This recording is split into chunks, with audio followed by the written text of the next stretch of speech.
What's up, YouTube? Dying Dabber here. I wanted to have a quick chat about denial. Something that I've been in for over a decade about my epilepsy.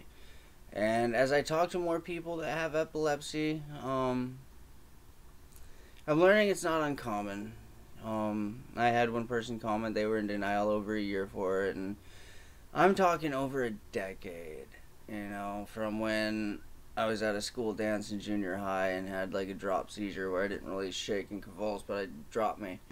They looked into heart issues, found a couple, but nothing capable of that. And it just kind of, situation went away.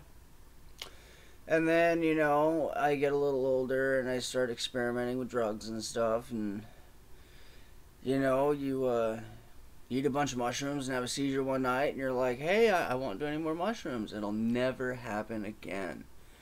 Another instance, a couple years later, you eat a bunch of ecstasy and you're dancing in front of a strobe light at a rave. You have a seizure. And you say, okay, I won't do ecstasy at raves anymore, and it'll never happen again. And you're drunk in a bar one night, and you start seizing. You get up, and, once you figure out what happens, alright, well, I won't drink alcohol anymore. It'll never happen again. Seen a pattern here?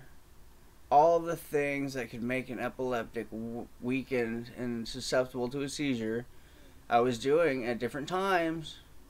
And it wasn't the drugs, it wasn't this or that, it was the fact that I'm epileptic and I was doing those things. Now, on top of not doing those things anymore, I had to accept that I'm epileptic, get on seizure meds, and start doing this right. And the point that I tell you this story is I was in denial for over a decade that I had epilepsy.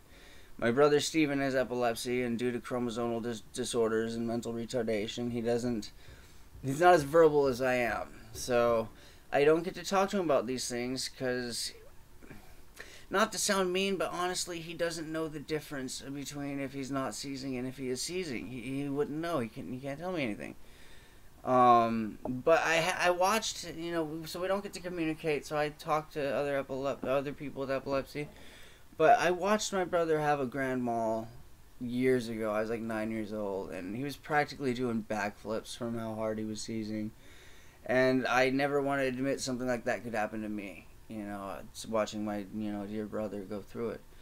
So I had to come to the point that, yes, this is happening to me. It is what it is. All I can do is stay strong and move on. But it makes me understand him even that much more. Me and him are close. Really close.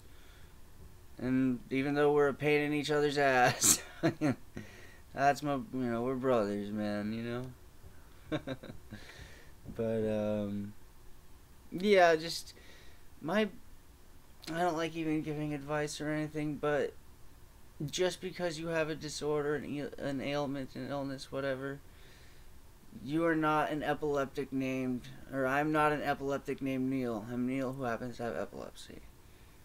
Never put your disorders or any title in front of you. You are your own person, and you're special in your own ways. And if you have epilepsy or different mental disorders or other different physical disorders, don't ever forget that. You are you who has this. So that being said, I leave you now. So take care. Do your thing. Stay high. Fuck that all up. Take your meds.